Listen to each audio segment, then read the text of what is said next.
Paul Felder versus Dan Hooker takes place in the main event of UFC Fight Night 168 on ESPN Plus 26 Auckland this weekend, and I've been looking forward to this fight for a very long time. I've been looking forward to this fight, and I'll tell you the exact date where my intrigue for this contest began. Since Dan Hooker KO'd Jim Miller in the first round at UFC Fight Night 128 Barboza versus Lee. He KOs Jim Miller in the first round, Paul Felder's doing the post-fight Octagon interviews, and Dan Hooker calls him out to his face. That's the first time I've seen a guy call out someone in that manner, and that's when my interest for this fight began. We're all the way down the line since the Jim Miller bout. Dan Hangman Hooker's been 3-1 in his last 4. Same story with Paul Felder since then. Paul Felder beat Charles Oliveira, lost to Mike Perry by split decision, but he broke his arm, took it up one weight class.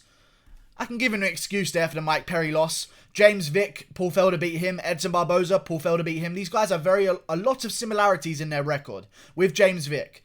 But since the Jim Miller KO, Dan Hooker's looked incredible. Even in his fight with Edson Barboza, I don't care what you say. I don't care about that loss whatsoever, because in my opinion, Paul Felder shares that loss. It may not have been in similar fashion, but either way, looking back on the fight with Dan Hooker and Edson Barboza, I picked Dan Hooker to win, stupidly. I should have picked Edson Barboza because looking back, he's the perfect guy to beat Dan Hooker. Dan Hooker, very heavy on his lead leg. He likes to pepper you with punches first before he starts implementing some of his kicks. And Edson Barboza just starts hammering away at it.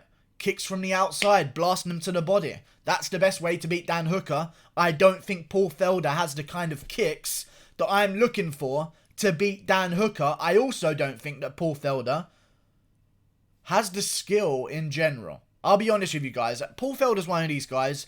I know he's ranked very highly in the world, but when he fights, I never see world class. And I don't know if you guys share this opinion, but when Paul Felder fights, I understand that he's number 6 in the fucking world. I really get that. But I'd never, and never in any of Paul Felder's fights, see a monster that can't be beaten. When I saw Dan Hooker take on Al Iaquinta, I predicted that he was going to wipe the floor with Al Iaquinta, by the way. When I see him KO James Vick in the first round, when I see him destroy Gilbert Burns, who's now a monster at welterweight about to take on Damian Maia at UFC Brasilia, can't wait for that one, I see eliteness in Dan Hooker. I don't see eliteness in Paul Felder. I see a man who's tough, and he's big for the division, and he cuts a lot of weight, and he's larger than everyone else, and he's tough. And that's what I see. I don't see clean striking from Paul Felder. I do, don't get me wrong. He has very clean striking. I don't see elite level striking. All I see is a man who cuts a lot of weight and is bigger than every single opponent that he faces. And a man who can take a punch, even after the weight cut. And that's something that's hard to come by. And the toughness of Paul Felder is going to be a key factor in this fight because it's a 5-round contest. Toughness is everything in a 5-round contest, especially when you throw down like these two gentlemen. I don't see Dan Hooker finishing Paul Felder. I feel like if Edson Barboza can't finish Paul Felder, I don't see it happening. The amount of shots that Edson Barboza was tagging Paul Felder with, and he just did not go down, not one single bit. I just don't see the fight finishing for Dan Hooker. The only way I can see this fight finishing is if Paul Felder is able to survive until the 4th and 5th round, and somehow Dan Hooker begins to fade because he's never seen those rounds before. And I'll be honest with you guys, in Dan Hooker's decisions, I know he has some finishes in the 3rd round, but he does slow down a little bit. You know, he does start to get comfortable. Usually in Dan Hooker's fights, he's established enough damage in the first 2 rounds, where the 3rd round can be a bit of a coast. You don't coast rounds with Paul Felder. That's where the worry comes from. But I feel like Dan Hooker's going to have done enough. He's going to be training completely differently. His gym has 5-round experience, and I know that's not him having 5-round experience, but it's very good to have a camp around you that have been in championship rounds many times before, know how to adapt the training. With Israel Adesanya as well, went 5 rounds with Kelvin Gastelum. Volkanovski went 5 rounds with Max Holloway very recently as well. The camp knows how to adjust for 5 rounds. They can see that their guys can go 3 rounds easy with Volkanovski and Israel Adesanya. They know how to adjust. They know how to train differently. They know how to acclimate to a different fight. And I think that the camp's going to be able to implement some of those strategies in Dan Hooker. I feel like he's going to do enough damage in the first 3 rounds to survive the last 2. I could maybe even see him edging the 4th. I just think that eventually Paul Felder will win a round. Maybe 2. But I don't think it's going to be enough to get the win. I really don't. I think maybe in the 5th round we could see Paul Felder starting to pour it on. And obviously Joe Rogan would think Paul Felder won that fight. If Dan Hooker wins the first 4 rounds, but Paul Felder lands a flurry in the last minute of the 5th, Joe Rogan thinks Paul Felder should win that fight. So yeah, that's weird. Maybe the judges will see otherwise. I'm hoping that they do. But Dan Hooker's going to win the fight, man. I really think so. I like Dan Hooker, man. He's younger. He's in his prime right now. He's still got prime left as well. He's got a ton of experience for being in his prime. He has 1 KO loss on his record, but it wasn't really... You know, I don't mind body shot KOs. It's not irreparable damage that you're never going to be able to come back from. It's not a vicious KO where you've taken all that brain trauma and that's going to be stuck with you for life. You can recover from a body shot KO. You know what I'm saying? Like, your abs aren't permanently weaker. You know what I mean?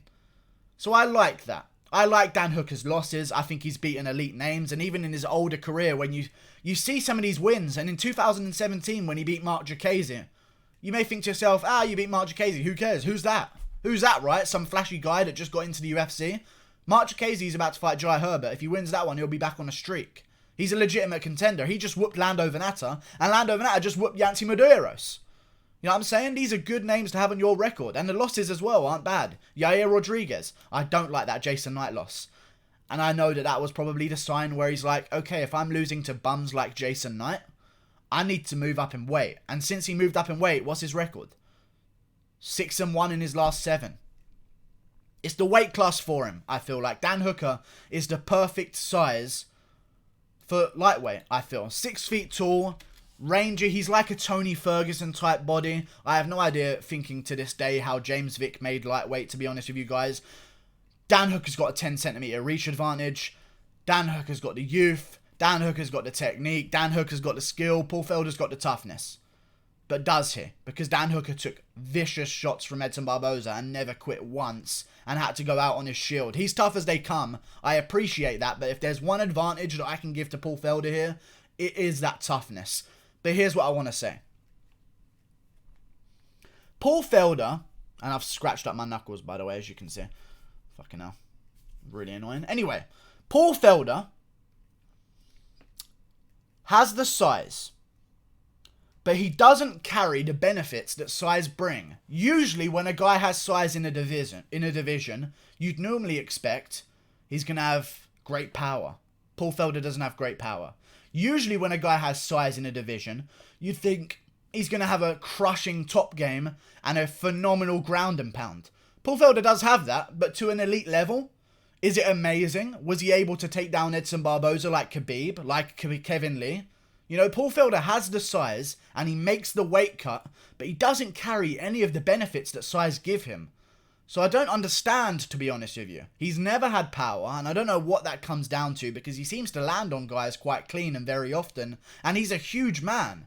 But guys just don't go to sleep when Paul Felder hits them, and they haven't done for a very long time. He situationally KOs people. And you know what I mean by that. He doesn't catch anyone. He doesn't beat people up. He catches them on the floor. Like against Charles Oliveira, he landed an elbow, and it was over. 1 elbow on the floor. Dangerous, I know. Against Stevie Ray, KO'd him on the floor with an elbow. Same thing. LSO Ricky, the fight before that. 3 fights in a row. TKO, elbow and punches. Elbows on the ground are dangerous for Paul Felder. And I'll be honest with you guys, if Dan Hooker got taken down by Al Iaquinta and held there for a little bit, I'd worry about him.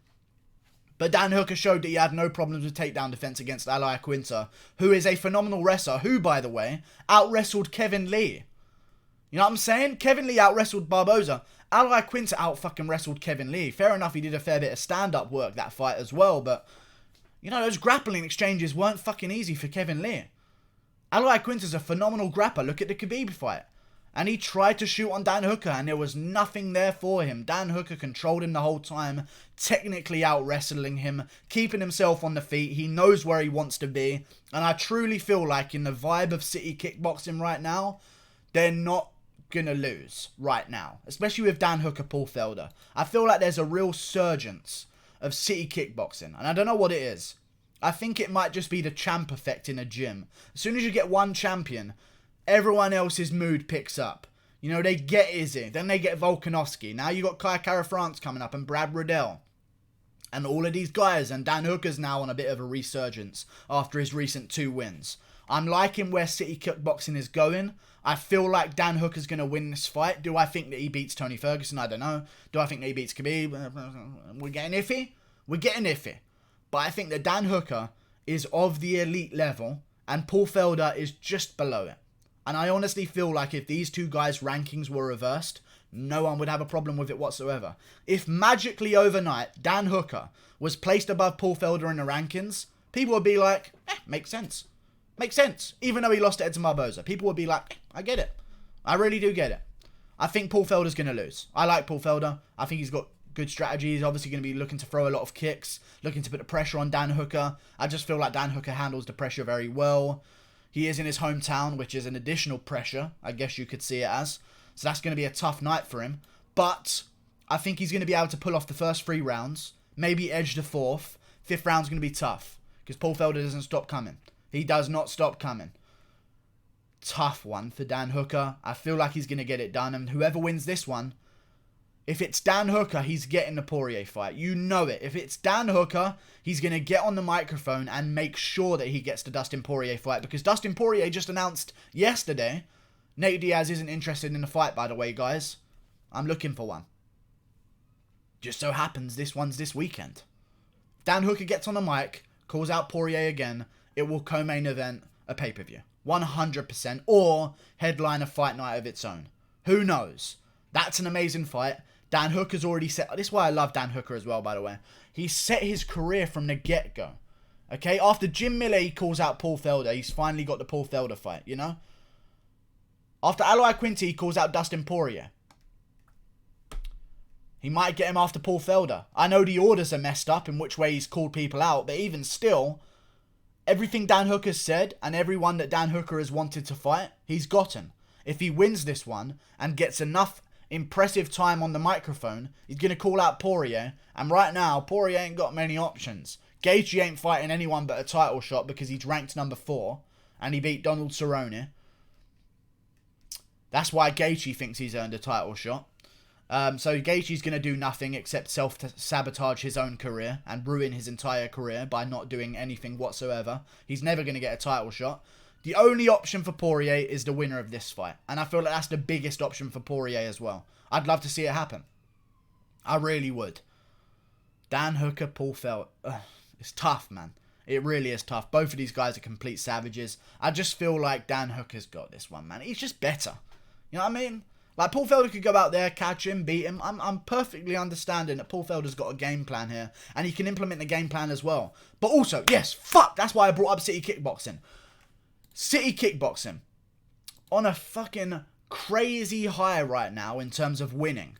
Rufus Sport, on the other hand, have been declining so rapidly. I can't think how many guys have lost from Rufus Sport recently, but it has been plenty of them.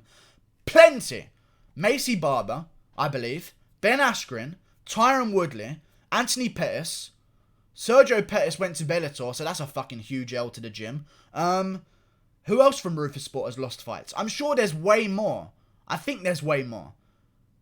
Yeah, there's way more. I just can't think of them right now, but Jesus, Rufus Sport is not having a fun time right now, and I feel like that's going to continue.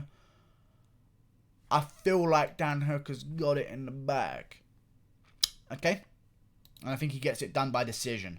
3 or 4 rounds to 1. Or 3 rounds to 2. You know what I mean. Like and subscribe. Thank you for watching. Click that button there. And if Paul Felder wins, hey, Poirier fight as well. We'll see. If whoever loses, Donald Cerrone. Donald Cerrone is always there. Perfect call out to make. We'll see what happens, man. We'll see what happens. I think Dan Hooker's got it. See you later. Thank you for watching. Goodbye.